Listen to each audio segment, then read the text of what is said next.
What's up, guys? So I got some Marathon 2 Durandal for you guys here, another live commentary. And yeah, I just felt like doing more live comms of this game. And this level, I'm actually done with this level. This is Nuke and Pave. I've actually uploaded this level on a commentary before, but the next level is what I want to play, and it's called Curiouser and Curiouser. I believe that's a reference to Alice in Wonderland.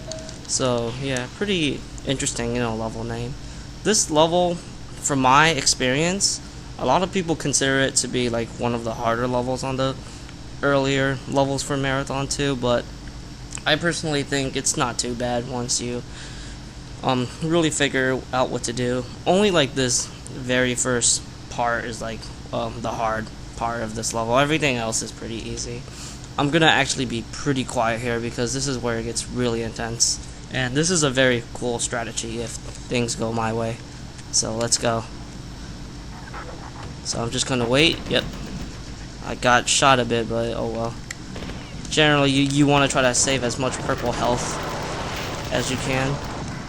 And what is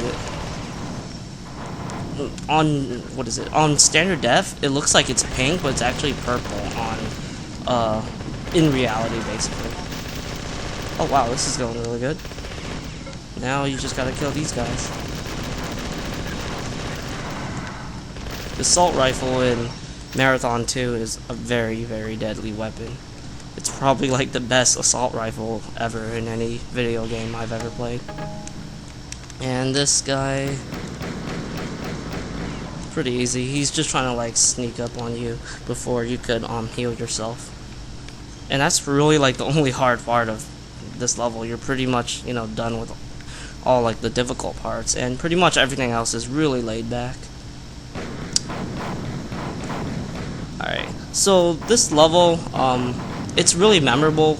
Wait, did I kill him? Yeah. Oh no, I didn't kill him. It's really memorable for kind of like how it teaches you that some enemies are actually really useless when fighting in water, while some enemies can actually be pretty deadly. And you will see what I mean by that. And I just really like kind of like how this level is laid out, and I also like the atmosphere too. The atmosphere is definitely nice in both of the what is it?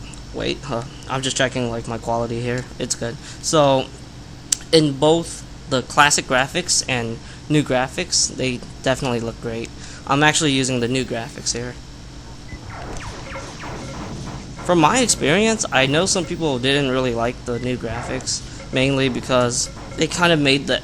Oh crap. I think I should actually play here. They kind of like made the... Wow. They made the enemies not look as like scary or alien. Wow, that's horrible.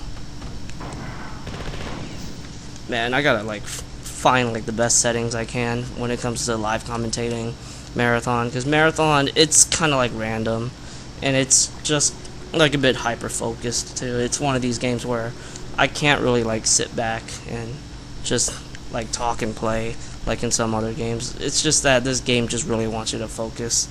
But as I was saying, the aliens, they actually don't look as scary compared to the classic graphics, and they're definitely much smaller too. So some people feel like it kind of ruins like the horror aspect of Marathon, but I think it looks fine, and I personally think it's kind of like more accurate in showing their hitbox. I feel like my hit detection just seems to be better when I play in these newer graphics, because they make them, Bungie made the enemies like a lot bigger, so sometimes you could think like you're shooting the guy, even though you're actually not really hitting the guy's hitbox. So it's kind of nice that Freeverse decided to make them smaller, I guess. And what else? Oh wait, there's actually a little... I remember when I first like played this level, I thought like this was kind of like a little safe area, but once you peek, you'll notice there's a bunch of dudes like waiting to kill you there.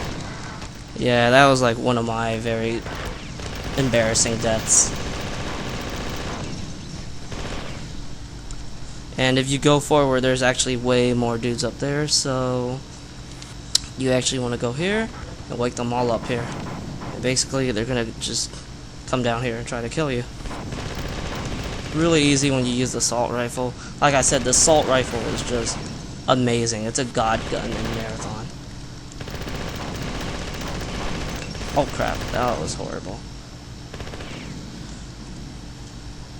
So in Marathon, since there's not really like a lot of health packs, you really want to use these health stations. So it's actually not, you know, bad to like backtrack and all that stuff. Oh wow, what a waste of grenades. I really don't like when, you know, I shoot my grenades so early, and yeah, it just feels horrible.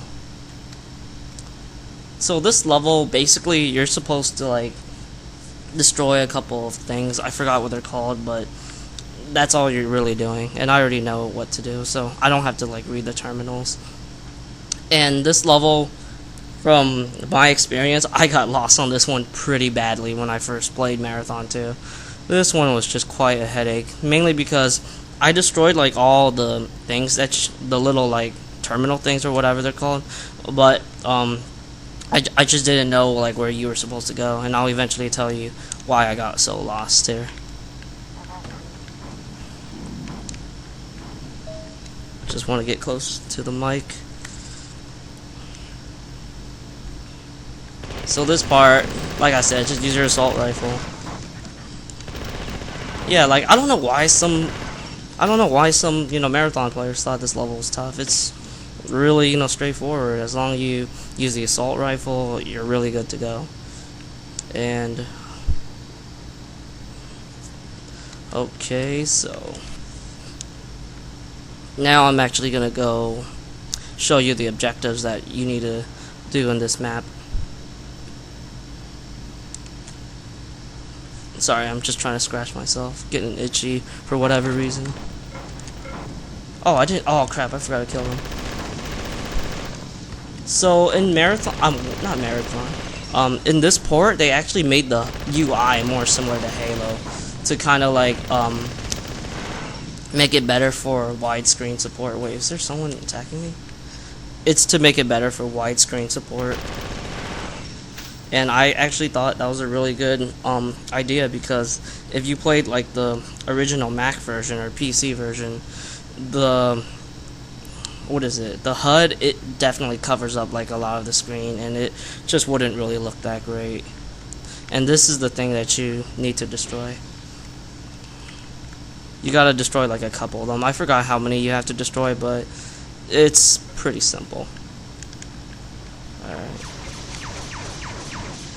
There's actually like a fight here, but since I didn't like, you know, make it on time, the fight was gone.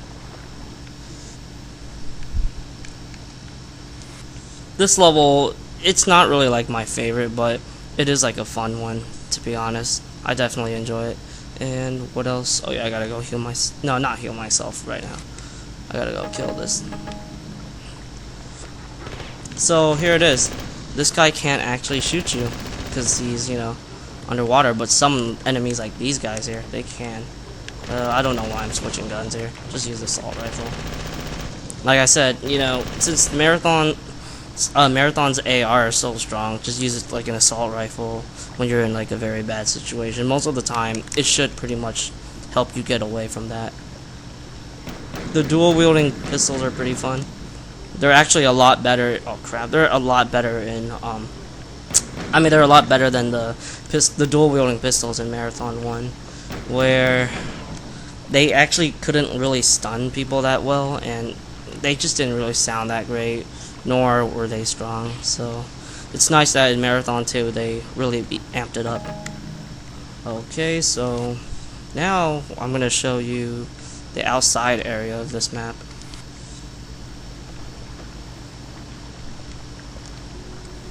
But yeah, this level, it's a fun one. It is definitely interesting in how it combines a lot of like intense gunplay, but also a decent amount of like swimming, and it also teaches you like which enemy is like which enemy you will feel safe if you're like underwater, and which enemy you wouldn't feel safe. So this is actually an interesting secret here. So those guys right here, oh crap. What's interesting about the cyborgs is they can actually hurt themselves, and holy crap, there's a lot of dudes here. So yeah, they can actually hurt themselves as long as they're shooting at you. And yep, my batteries are running low, so sorry about that. But you know, as long as you use the pistol and you're try to, like, you know, keep your distance, not really a threat. See, look, there's a bunch of dudes here, but I'm not really feeling too scared because, you know, the 4 troopers, they can't even attack me. And it's best to kind of like use the pistol here, save ammo for the assault rifle. And the fusion pistol is actually really good on this this part, but the problem is the water, it kind of like rises up, and this is an electricity based weapon, so yep, water and electricity, they don't mix. So what is it? There's actually like a little hidden secret that I forgot to put in my Marathon 2 secret video. I will actually show it right here. It's coming up. Wow, there's no dudes here. This is weird. Sometimes this map, it can get like a little random, and there's actually like ammo right here and a shotgun, so yeah. That's one secret I forgot to put in my Marathon 2 secret video. Alright. So there's always like a dude here, yep. And I really like, you know, the pistols in Marathon 2 and Infinity. It's just so satisfying to use. Just love the stun lock. I mean, it's not the best weapon, but, you know, the stun lock is so good. And it's good for, you know, situations like this. Oh, see? He just killed himself. Alright.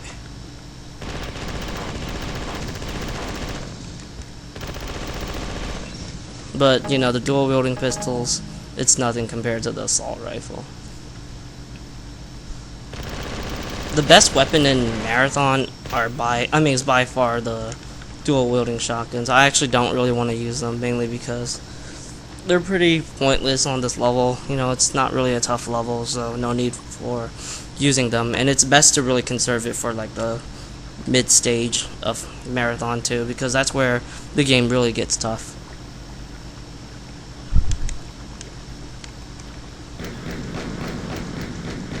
I also want to say that I always love the skybox for this level. I think it looks way better in the classic graphics.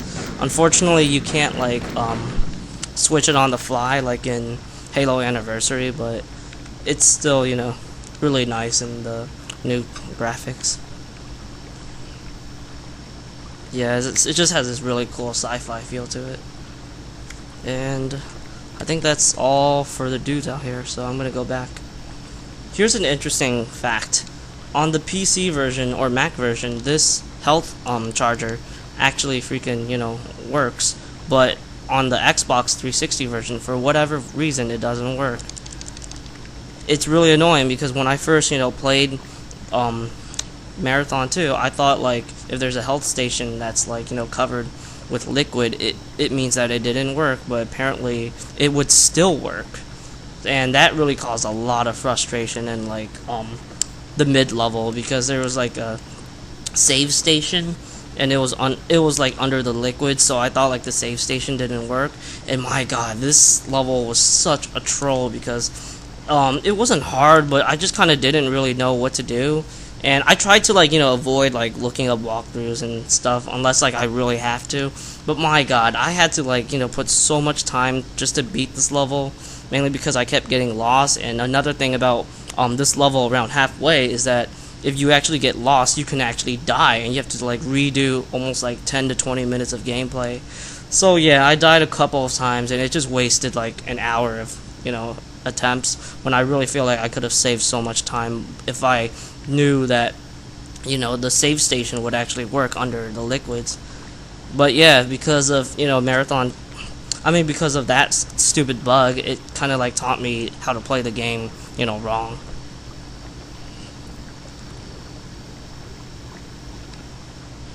So I'm just going back to heal up, and that's it. And right here, I think I'll try to use a fusion pistol. It is, a great weapon. Actually, the liquid's a bit too high. Yeah, now I'll use it. It's way. I mean, this gun is way better than the normal, dual wielding pistols, but it's not electricity based. So these guys are actually new enemies in Marathon 2. Unlike, I mean, no, they were never included in Marathon 1. They're new.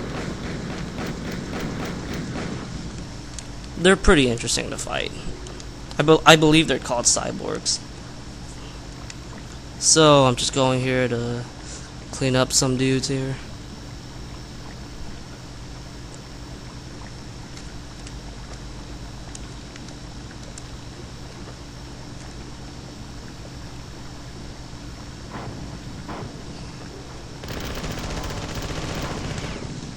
And I'm actually gonna go forward because I feel like I forgot to check this area here. Yep, looks like I did. Yeah, there's a bunch of dudes here.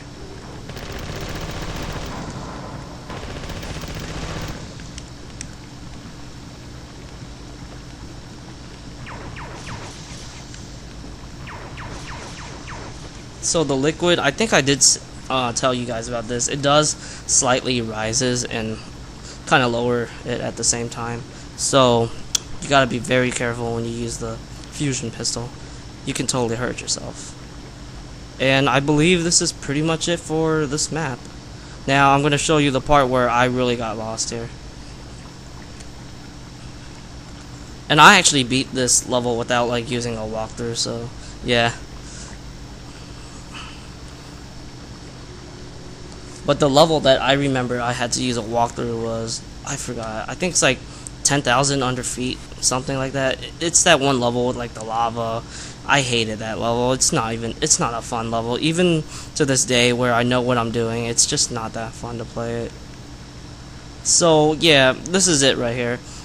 When I was kind of like running around looking for like where to go, I actually did not realize that there was a switch here, and I also did not realize you could actually shoot those switches. I mean, actually no, I knew how to shoot those switches because in the last level, you're forced to like find a switch and you have to shoot it. So I think the main reason for why I got lost is I didn't really realize, those two switches there. So yeah, that was really annoying, and I think I got lost for like almost 30 minutes too. So definitely I had to like run around the map and just really like look everything carefully. But like I said, it wasn't too bad to a point where I had to use like a walkthrough. And there's just a bunch of dudes here. Use your overpowered assault rifle. And this is on the hardest difficulty too, on Total Carnage. The game on TC, it is kind of tough. It's like Halo on Legendary, but not really like the hardest game in the world. And I think that's pretty much it for, this level and this live commentary.